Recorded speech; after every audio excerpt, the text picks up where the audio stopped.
sa bayan. 1 second guys. Medyo mabagal ang internet natin dito sa top lang dito. Beautiful, beautiful.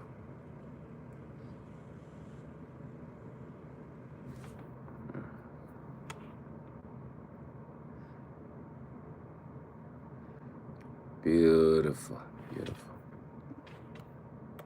Set up ko lang itong isa guys Ang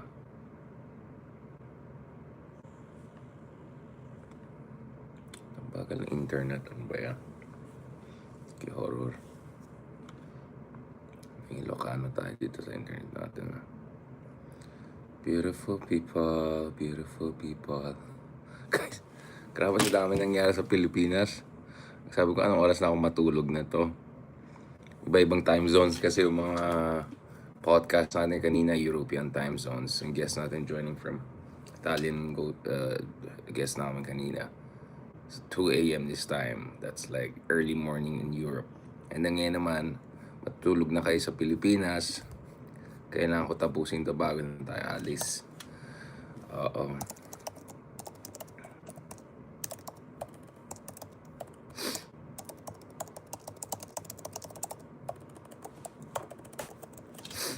Ayan tayo. Para sa bayan. So yun, bago tayo alis, bilisan ko lang kaagad to. Daming ganap. Tama si Sir Ronald. Parang hinintay ako na umalis ng sandali bago. Sumabog na naman yung mga kalokohan sa Pilipinas. Ayan na. Buyak. Lihamas kapon. Yung Rottweiler. Sorry for the German accent. Yung pagkagat niya, ayun ang bumitaw. Grabe naman talaga si Sir Ronald Liamas. Grabe guys. Ito na guys. Welcome back to this latest episode ng Buyakasha Deep Dive.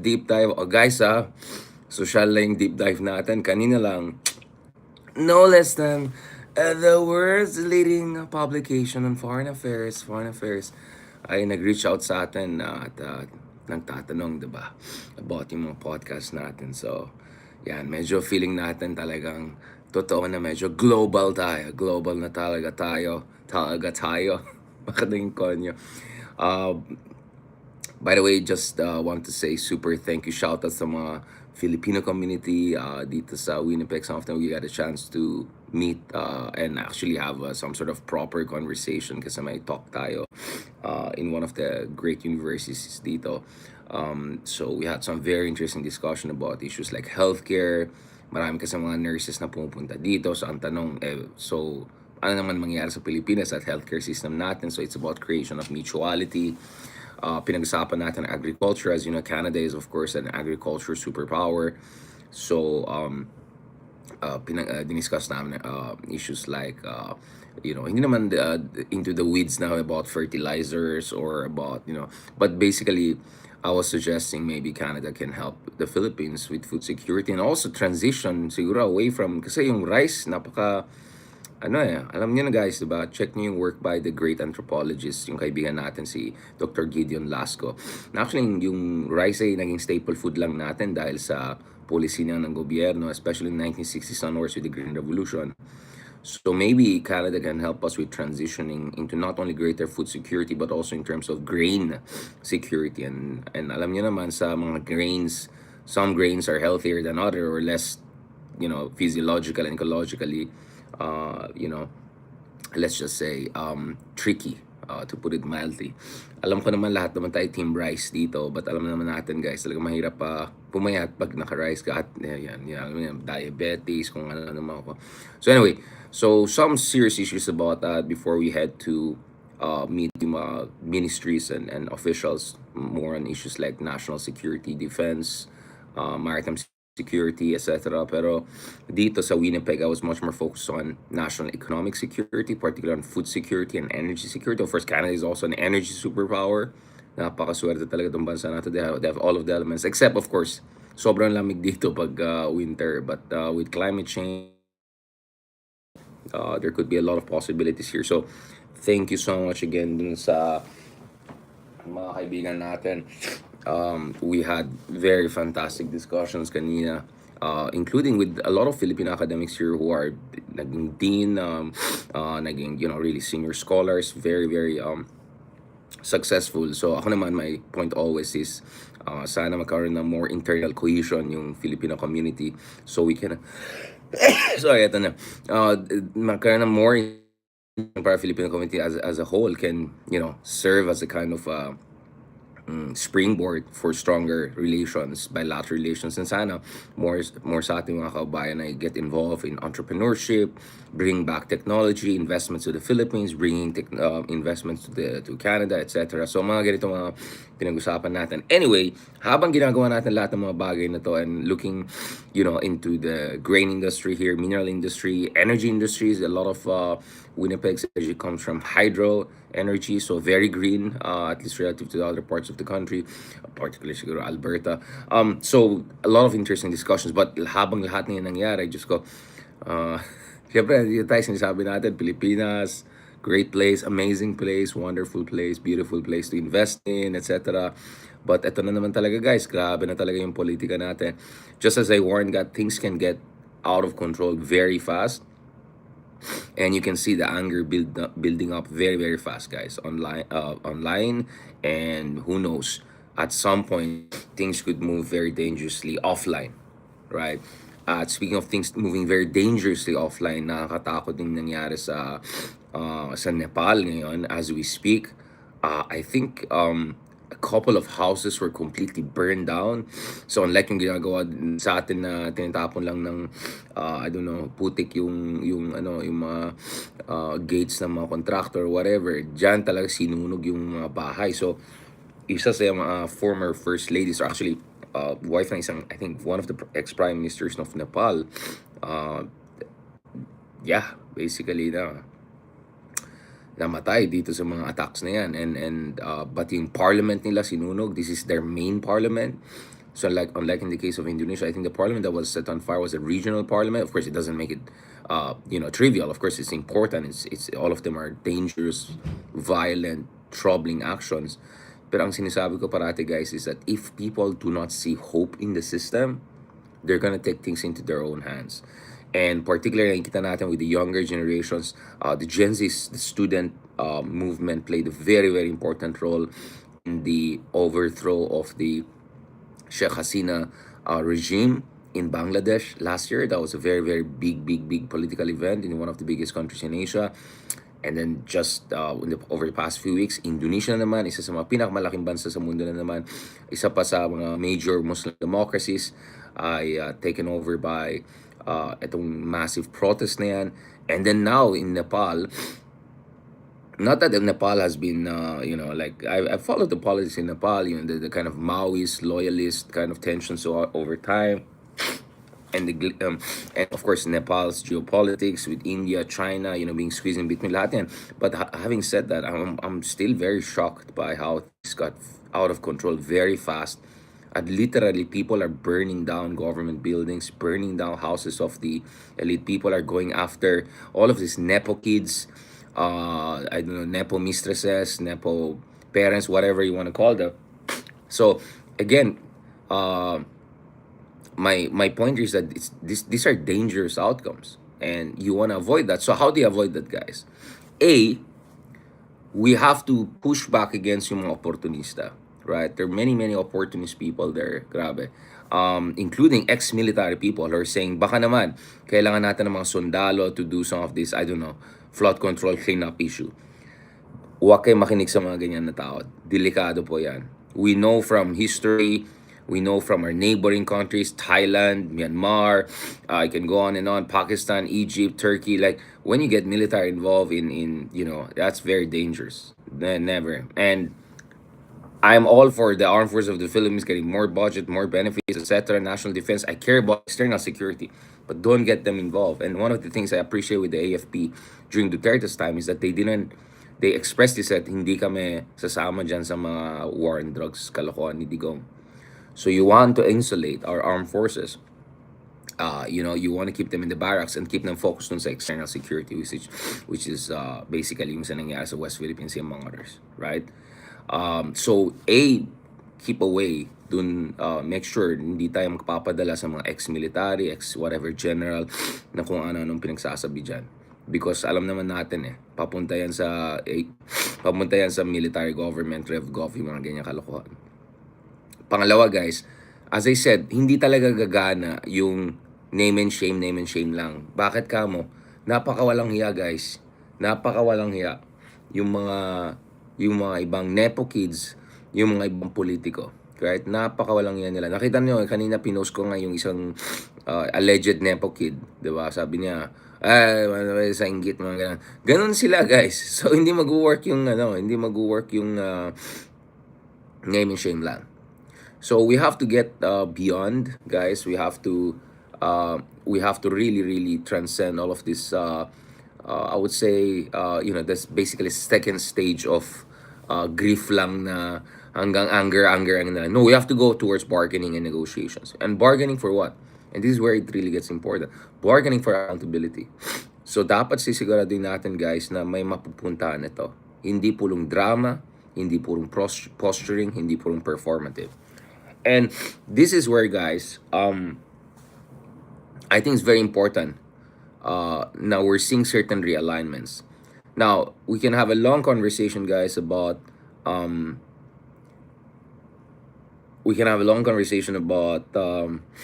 Congress. But the fact of the matter is that yung quad hearing, TRICOM hearings, you have the input of very capable people, including Chel Jokno, including Leila De Lima.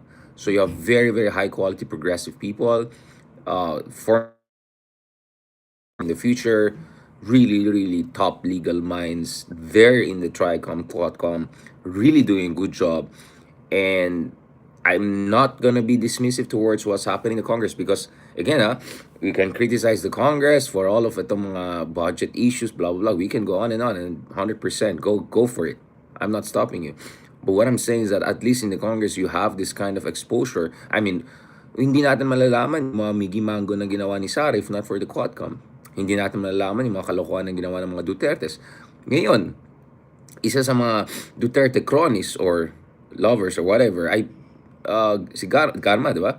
Ay pwede nang maging testigo na. Magtestigo dyan sa ICC. I mean, papunta na tayo sa exciting part in that sense, di ba? It's getting very serious and very important. I know it's getting so seriously important that yung mga kadidiyas natin nga tabad at nang ay nagre-react na. So, dito malalaman mo talaga, guys, na talagang things are moving there. So, in fairness, we can criticize the Congress.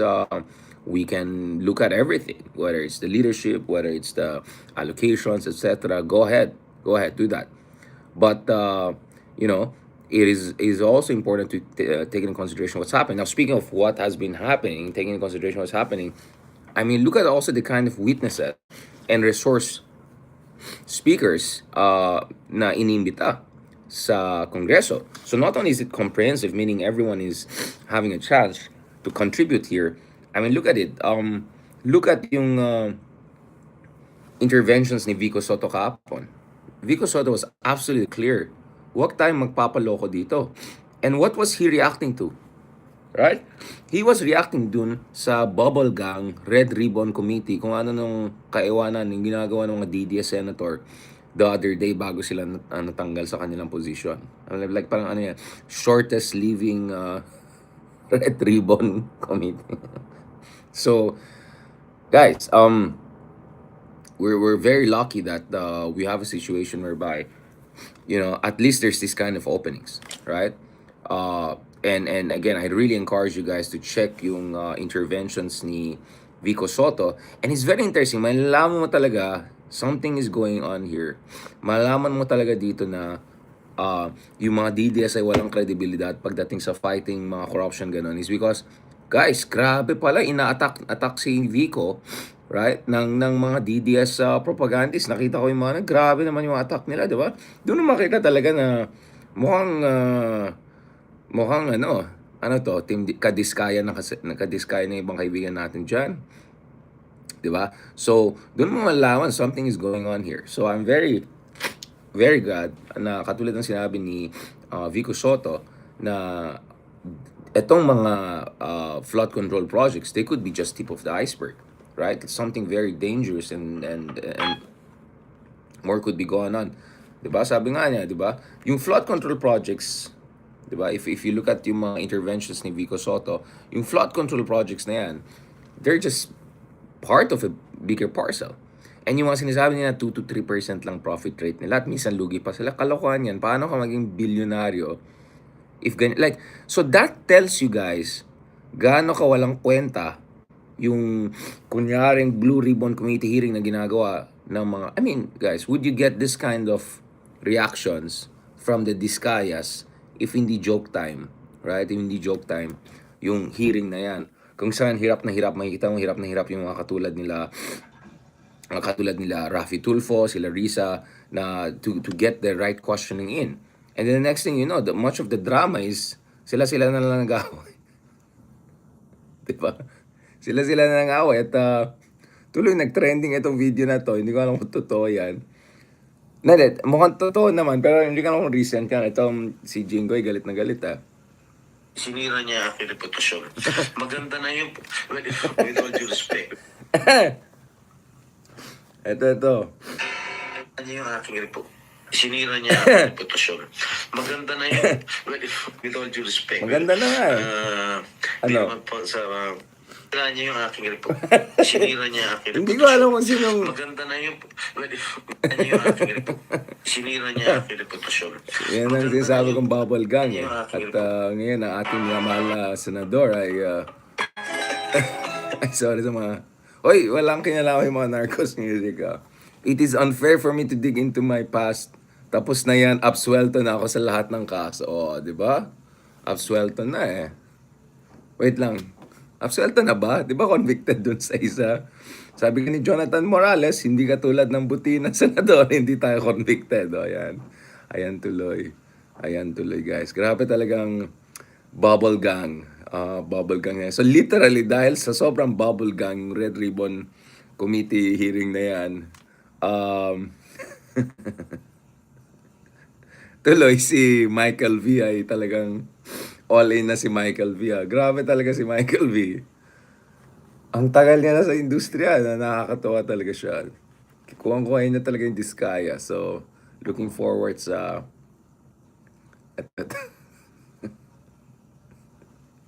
Loko talaga naman si Michael V. Ito. Ayan mo na internet dito. Mic test.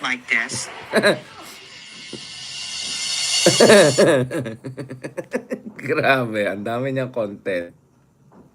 Ang dami niyang content tuloy si Michael V. Kuya Vito! Oh my gosh! Kuya Vito! Grabe, ang dami niyang content. Grabe, for the... Meron na bang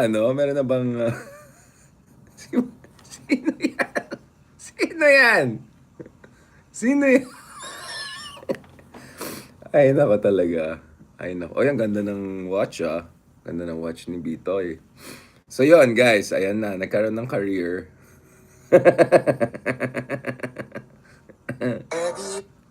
Eddie, oh wow! Eddie, ikaw!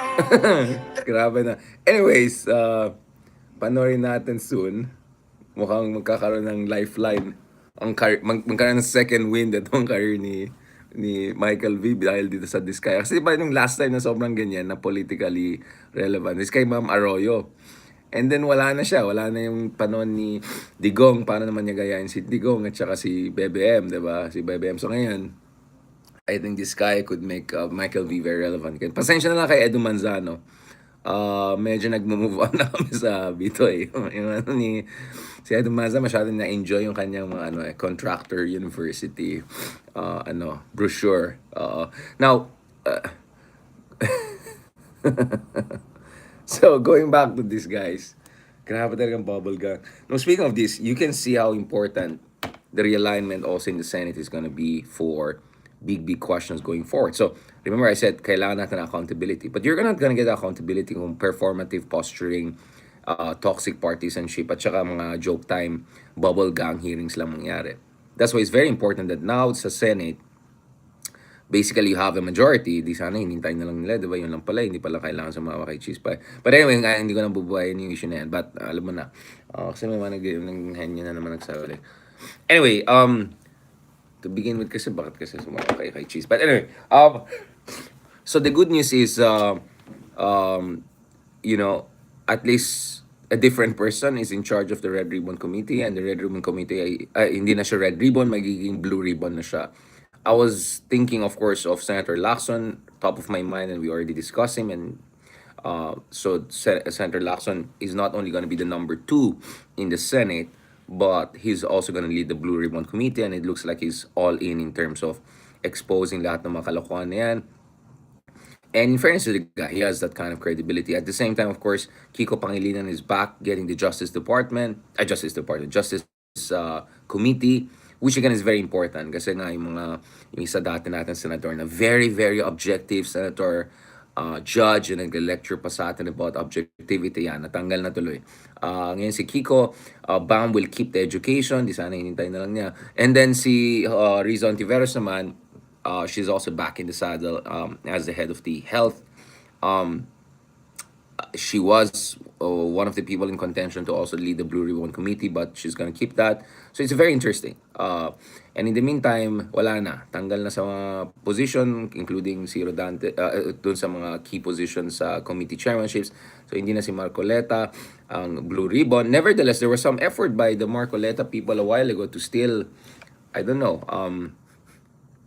assert power or whatever dun sa issue ni Hernandez, yung si Boy AP. Ito yung mga talaga grabe yung Bulacan gang, grabe yung Bulacan gang, grabe yung mga contractors dun.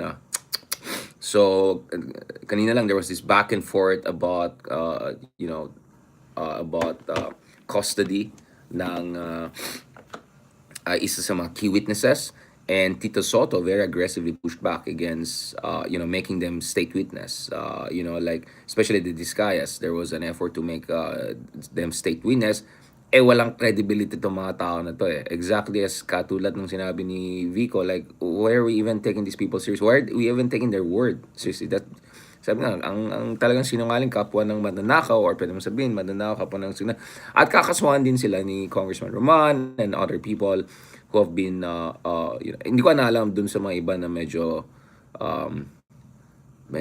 dumami ata masyado yung kanilang mga lifestyle interviews, social, hindi naman Saint-Tropez, pero medyo malapit dun yung iba. Anyway,